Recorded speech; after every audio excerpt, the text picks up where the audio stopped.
Good evening, fabulous audience. You all look great out there. So, for my story tonight, I'm going to share with you 3 milestones that required me to overcome adversity in my life. Each milestone I share will be different, but the coping skills I use to overcome them will be the same. For me, it has always come down to resilience, that ability to overcome adversity, that will to keep going, that courage to move forward. My life, much like yours, I am sure, is filled with resilience. When adversity has come, and it always does, my ability to say with conviction, I can do this, has always been my salvation. So come with me on a journey as I share my first milestone. It was 1969. I was 11 years old, and it was the summer before I started 8th grade. My grandparents took me on a fabulous trip to San Francisco. We stayed at the new Del Webb townhouse, which was legendary at the time. When we got to the hotel, my grandmother and I got on the elevator. As the elevator began to move, my grandmother pretended not to know me, and she turned to a guest that was already on the elevator, and she said, "Don't you think this little girl is too damn fat?" Yeah, that's what I said. The lady enthusiastically agreed with Granny. So, of course, when the elevator stopped, I got off, I burst into tears, and ran to the room. Now, I must tell you, to be clear, Granny and the lady were right. I was 4'11", and I weighed north of 190 pounds. I shopped for my clothes at Sears and Roebuck's because they had a special band called Chubbies. That's nice marketing, don't you think? We got to the room, and my grandmother looked at me, and she said, "Desi, quite frankly, I did that to make a point. I am going to help you lose this weight before you start high school, and it will change your life." And she said, "We can do this." And we did. She bought me a little book for 25 cents at the grocery store that listed the calorie content of countless foods. And she taught me the simple principle of calories in, calories out. And by the time I started high school, I'd lost over 80 pounds. So that was the first time I learned, when faced with adversity and being scared and not sure which way to go, I said to myself, I can do this. My second milestone occurred in 1985. I was getting a divorce from my starter marriage, if you've had one of those. Yeah, we've all been there, or some of us have. The counselor I was seeing at the time said, "You might lose 3 things during this process of divorce." The first thing she said is, you might lose friends, because friends can choose sides sometimes. Then she said, you will lose money, because your assets will be divided. Scary. But the most alarming thing she said was that you could lose some self-confidence, because divorce can feel like a failure. Well, guess what? She was right. And I hit a very low point in my life. And as often happens when we're not feeling our best self, we make some bad choices. And I chose the wrong guy. I entered into a relationship with a man who was mentally and physically abusive, and I stayed in that relationship for 3 years. And I remember thinking, I am a professional woman. This can't be me. I would never let this happen. I've heard about these things, but not me. And yet I was there tolerating this bad behavior day in and day out. Well, it all came to a head when the bad boy and I planned a trip to Arizona. We had a huge fight the night before we were supposed to travel. Not unusual for that relationship. And he walked out. Well, the next morning, I thought about this, and I thought, I am going to go to Arizona.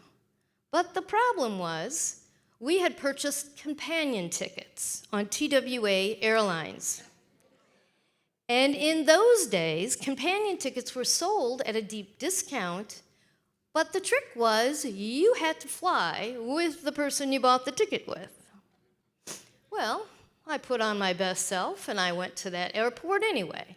And I went to the gate agent, I handed him my ticket, and he said, "Where's your companion?" And I said, "Things didn't work out. I can't travel with him." And the gate agent looked at me, and as if on cue, the bad boy made an appearance and caused a scene at the gate. Can you imagine that happening today? Lord.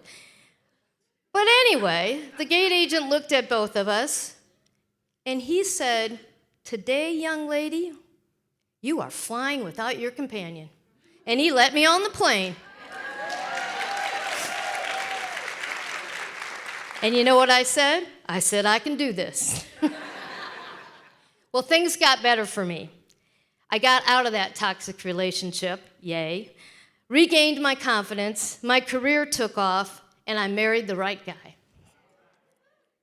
Things were going very, very well for me. I had a wonderful relationship with my husband. We are in our 24th year of marriage, and I'll share my final milestone with you tonight. It was January 6th of 2020. My life took an unexpected turn. I was making my egg white frittata in the kitchen, as I do every morning, and I heard my husband call my name from his office, and it didn't sound right. So I went to the office door, and I saw that he had fallen backwards out of his chair, and he was having a seizure. I called 911. The ambulance came and took him to Memorial Hospital. We were there less than an hour, and the doctors told us that he had stage 4 lung cancer that had metastasized to his brain. We were in total shock. He had had absolutely no symptoms at all. So the next step, the next several weeks, was about getting a plan for treatment. The doctors, of course, first treated the brain, very serious, the brain tumor. They felt pretty good that that was successful, and then they made the plan for chemotherapy. And we felt great going into it because, there'd been no symptoms, so we're just in shock that this is even happening. So this is going to be great, chemotherapy. We got this. We can do this, right? Well, he had his first chemotherapy treatment on February 26th, and he was dead by March 10th. The doctors got it wrong.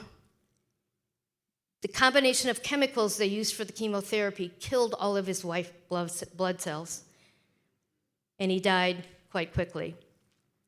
So as I was planning his celebration of life and thinking about the eulogy I wanted to honor my husband of 24 years, I said to myself, how can I do this? I really didn't have the strength. I thought I'm not prepared for this one. But timing is a very interesting thing. If you remember what was happening in March of 2020, oh yeah, the beginning of COVID, right? So although my world was changed and I was upside down and confused and lacked direction, the world had changed and everybody was confused and without direction. And believe it or not, that gave me comfort. I was able to get through that and plan his celebration of life that I had on March 15th. And if you remember, the world closed on March 16th, 2020.